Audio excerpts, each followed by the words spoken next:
ये जाहिदा रशीद है। ये लिखती है कि मैं एक इदारे में मुअल्लिमा हूँ और मुझे किताबुत तलाक पढ़ाना है। इद्दत के मसाइल पर मुझे आपकी एक वीडियो चाहिए थी।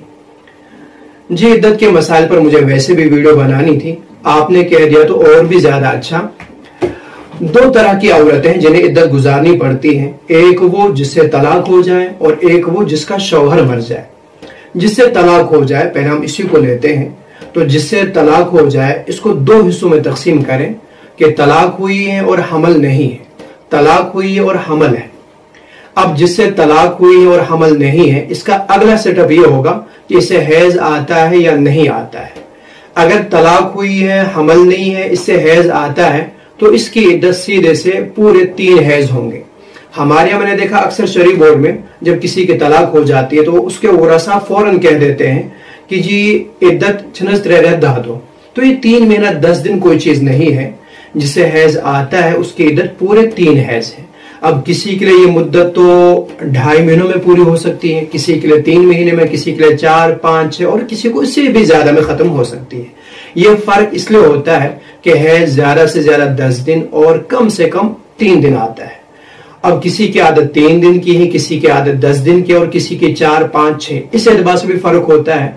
और इसी तरह 2 हैजों के दरमियान जो गैप है जिसे हम तौर और आम लोगों की जबान में पाकी के दिन कहते हैं, तो ये गैप भी शरई एतबार से कम 15 दिन और ज्यादा से ज्यादा की कोई मुद्दत नहीं, कोई हद नहीं है।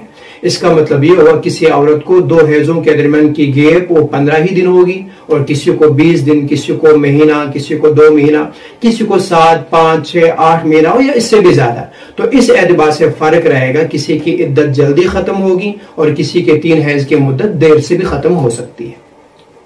और अगर हैज ना आता हो तो फिर अगला सेटअप ये है कि अगर हैज नहीं आता है, जैसे उम्र ज्यादा हो गई हो 40-45 से ऊपर, या इसी तरह यूट्रस को रिमूव किया गया हो, बच्चेदानी को निकाल लिया गया हो, या कोई बीमारी हुई जिससे हमेशा के लिए हैज बंद हो गया, तो इसकी इद्दत पूरे 3 महीने है। कुरान करीम ने फरमाया वल्लाई यइस्न मिनल महिद मिन निसाइकुम इन इर्तबतुम फइद्दतुहुन्ना सलासतु अशहुर।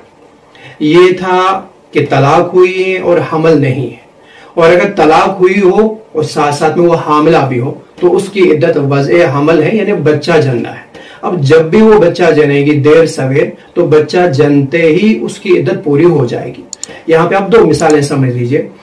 एक औरत मान लीजिए उससे तलाक हुई और तलाक के वक्त में वो 8 महीने की हामिला है और आमतौर पे 9 महीने बाद बच्चा आ जाता है, कभी कभी इससे ज्यादा भी वक्त लग सकता है। तो जब इसको 8 महीने की हामिला और तलाक हुई है तो उमूमी एतबार से इसका मतलब ये हुआ कि सिर्फ 1 महीना बच्चा है डिलीवरी का, तो यही 1 महीना इसकी इद्दत होगी, बच्चा जनते ही इसकी इद्दत खत्म हो जाएगी। दूसरी मिसाल, मान लीजिए किसी औरत को तलाक हो गई और तलाक के वक्त में उसका हमल 1 महीने का या 1 हफ्ते का है। इसका मतलब ये हुआ अब डिलीवरी के लिए उसके पास 8 महीना या 8.5 महीने हैं, तो उसकी इद्दत लंबी हो जाएगी। लिहाजा जब उसका बच्चा पैदा होगा 8 महीने बाद, 8.5 महीने बाद, जब भी बच्चा पैदा होगा तब जाकर के उसकी इद्दत खत्म हो जाएगी। ये थी सिर्फ तलाक हुई है।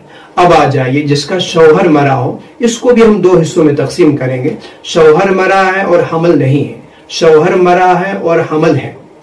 अगर शौहर मर गया और हमल नहीं है तो इसकी इद्दत 4 महीने 10 दिन है, और अगर शौहर मरा है और साथ साथ में वो हामिला भी है तो इसकी इद्दत भी वज़े हमल है, बिल्कुल उसी तरह जैसे अभी हमने तलाक वाली के बारे में बतला दिया।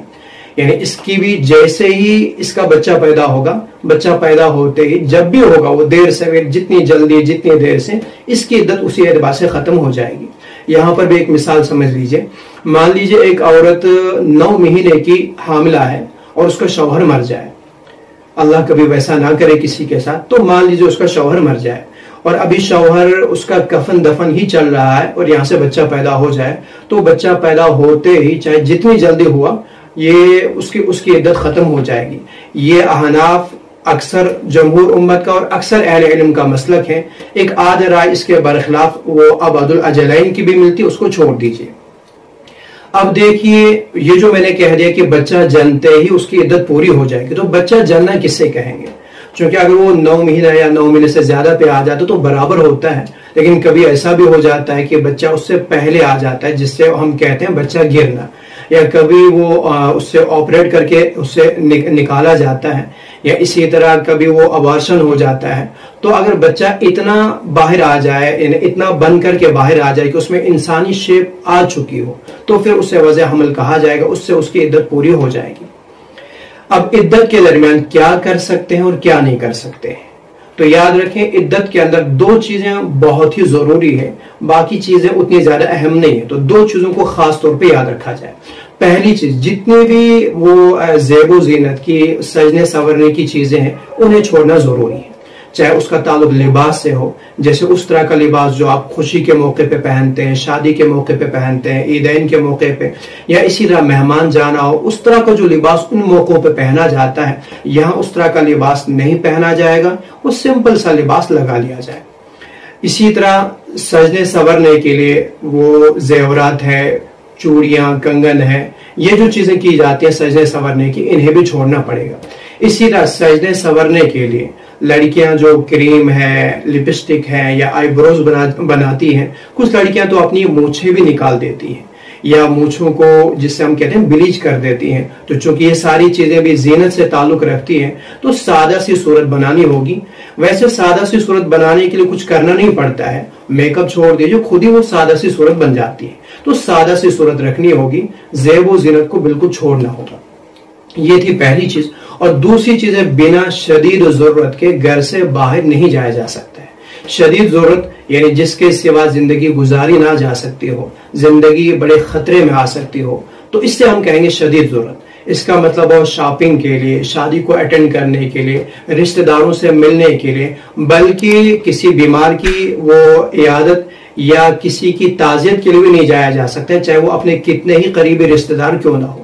हाँ, अगर बीमार है तो बीमारी में भी देखें, अगर वैसी बीमारी है जिसका इलाज घर में हो सकता है, मामूली सा जुकाम है, सर में दर्द है, वो आप दवाई मंगवा सकते हैं या घर तक भी आ सकता है, तो फिर तो बाहर जाने की जरूरत नहीं।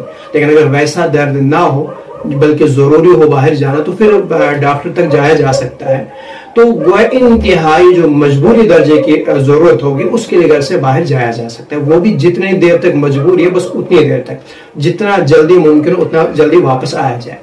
अब जिन औरतों के बारे में ये है कि वो मुलाजमत करती हैं, चाहे प्राइवेट हो या सरकारी हो, आया वो जा सकते हैं या नहीं, उसके लिए मेरी दूसरी वीडियो आ रही है, आप बने रहे, इंशाल्लाह वो उसी में हम बात करेंगे। इसी तरह इद्दत के दौरान इस मसले को भी याद रखा जाए कि इद्दत के दौरान अगर अपने साबिका शौहर से फिर से निकाह करना हो और बीच में किसी और से निकाह ना हुआ हो, तो फिर इद्दत गुजारने की जरूरत नहीं है। आप जब चाहे अपने साबिका शौहर से निकाह कर सकते हैं। लेकिन अगर किसी और से निकाह करना हो या बीच में किसी और से निकाह हो चुका हो फिर वापस आना चाहते हो, तो उस सूरत में इद्दत गुजारनी जरूरी है। तो गोया दौरान इद्दत निकाह दूसरे से नहीं हो सकता। अलबत्ता एक चीज है जिसे अक्सर लोग शायद जानते बहुत कम ही होंगे, वो ये कि इद्दत के दौरान अगर आप निकाह का पैगाम दबे लफ्जों में किसी को देना चाहते हैं या लेना चाहते हैं, तो इद्दत के दौरान आप दबे लफ्जों में निकाह का पैगाम दे सकते हैं, ले सकते हैं।